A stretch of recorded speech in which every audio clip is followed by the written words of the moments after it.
My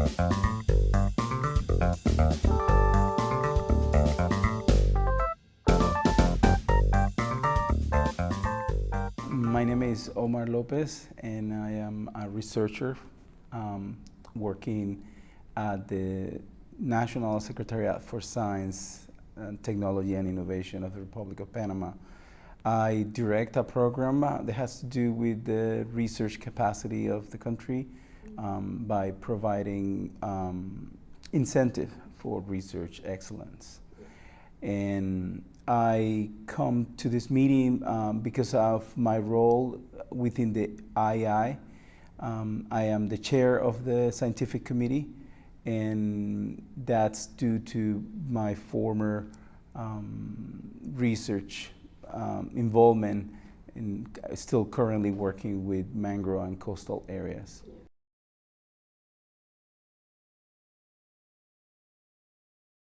Well, most of the focus it is within vulnerability to crops or agricultural production. That's one of the main focus, but it's more reactive than actually sort of proactive. We are seeing consequences of extreme events. That's particularly this year has been extremely rainy. But also we have problems within sort of the indigenous communities of the Guna Indians. They are living usually in islands in the archipelago on the north eastern part of Panama. And some of those communities has been forced to move to mainland due to small but surely sea level rise. Yeah. So that's probably one of the two areas. We're seeing coastal degradation. Particularly, I work in mangroves, and we're seeing parts where there's mangrove accretion, so there's coastal accretion and then mangrove regeneration. But there's other areas where mangroves are being lost due to heavy erosion because of the storminess. So the wave action has increased definitely within the coastal areas of Panama.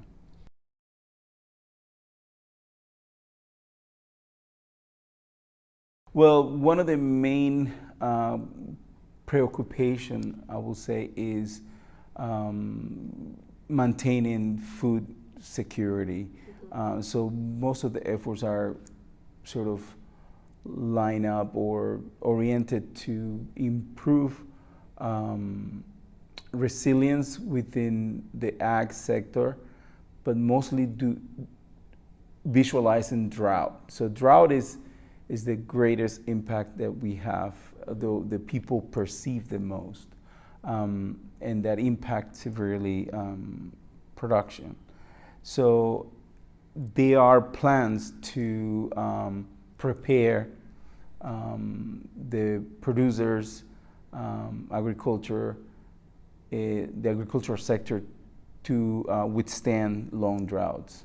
But we haven't had that in the last 2 years. It hasn't been extreme, it's been normal.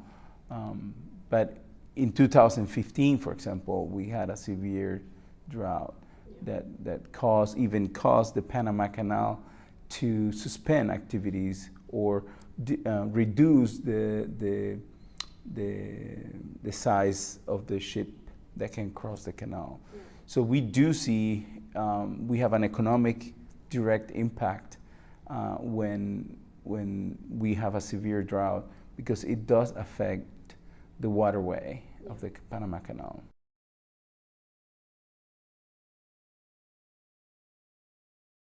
Well, my personal view is that the implications are going to be severe, especially for coastal cities in Central America, not only in Panama.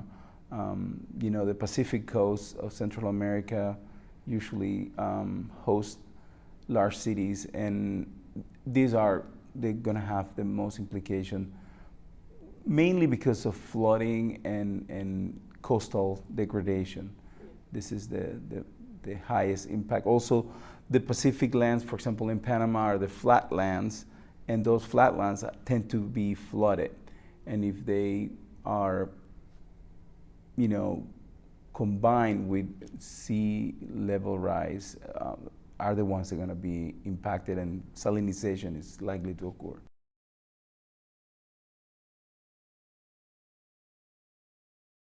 No, actually, this is my second meeting on geoengineering, and I participated in a meeting before in Bonn, where this topic was brought up, but it was very in the initial stage at that point, 2018, if I remember correctly. But I think we should be concerned about what are the implications, but we also need to be aware that this is a potential solution that can buy us time to implement effectively mitigation strategies, and should not be used as an excuse to avoid, the responsibility that we have as a society.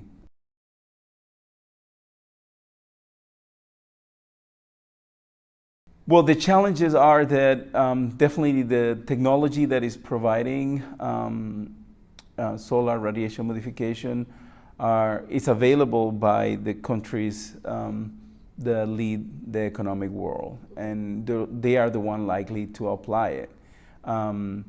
So as a small country, and then it rests in your capacity to really understand what are the impacts and the implication of this technology, to be able to participate in the conversation, and also to do anything that is within our reach to speed up mitigation strategies for minimizing the impacts. I mean, it's only saving us a little bit of time if we are to employ it.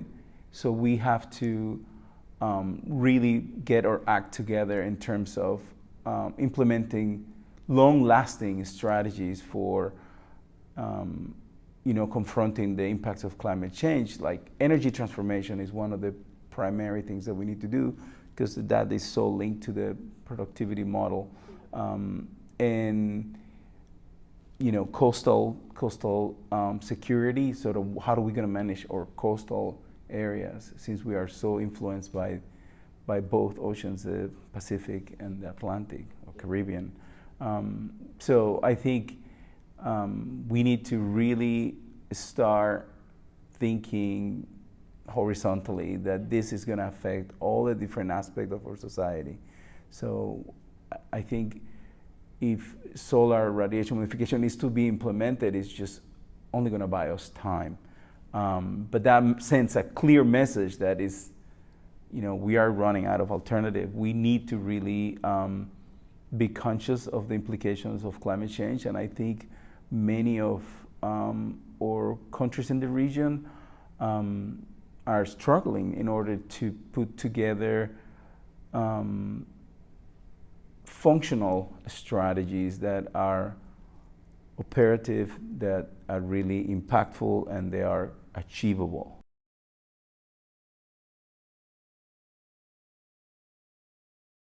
There could be very little. I think there's little awareness. Probably the smaller sector, a small section of the scientific community probably are aware of this. Probably more the ones that are working with emerging diseases or vector-borne diseases are probably aware of this, because they know the implication of climate change in the spread of viruses or spread of vectors, and they are already working on that. So there is one section of the scientific community that works on that, but also within the country operates also the Smithsonian Tropical Research Institute, and also I think they already examine the implications of this new technology. And of course, the Climate Change Office from the Ministry of Environment is aware of these initiatives, and they have it on the radar, I think.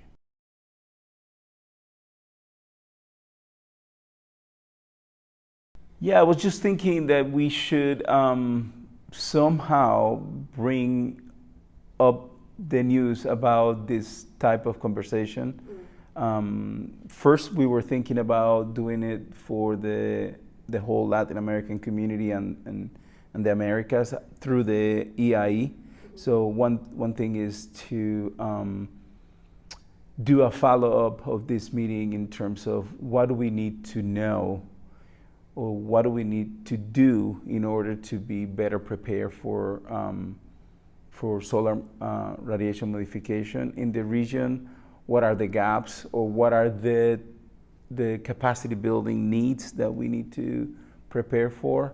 But also at each country, particularly my case in Panama, we will like to do webinars if we are to translate sort of the transdisciplinary, the horizontal impact that climate change and also this technological potential solution has in all different areas of knowledge.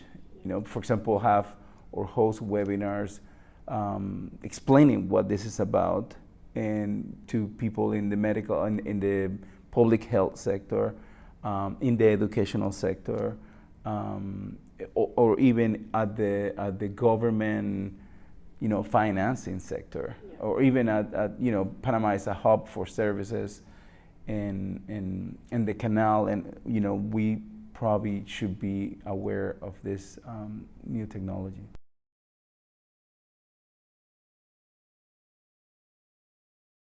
Well, the governance, it is important because as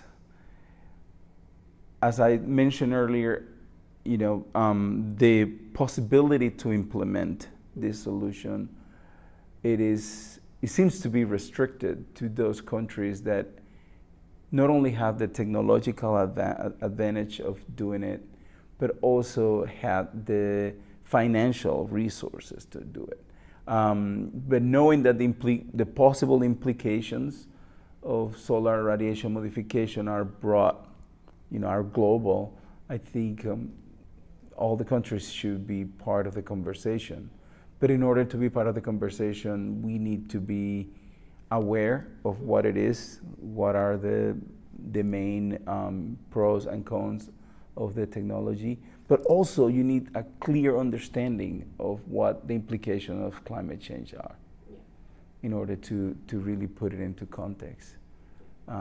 Because I think we still have to educate, our societies about climate change and what are the pressing needs that we need to confront in order to make decisions or take decisions. So this is a solution for this problem. People need to understand this problem. Yeah. So.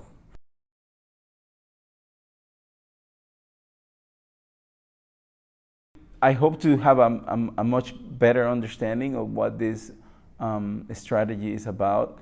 I think 4 years ago that I saw the first talk, I was more skeptical, and now I feel like there's some signs to back it up. I mean, there's a better understanding of what solar radiation modification is about, and I see it as a potential strategy, but we need to be cautious about what the implications are, and we might not know all the answers to make a decision, but we are getting closer to be pressed to make a decision given the urgency of the climate emergency that we have. So I hope to go back home with a better understanding of this possible implementations, this possible technique. I don't know.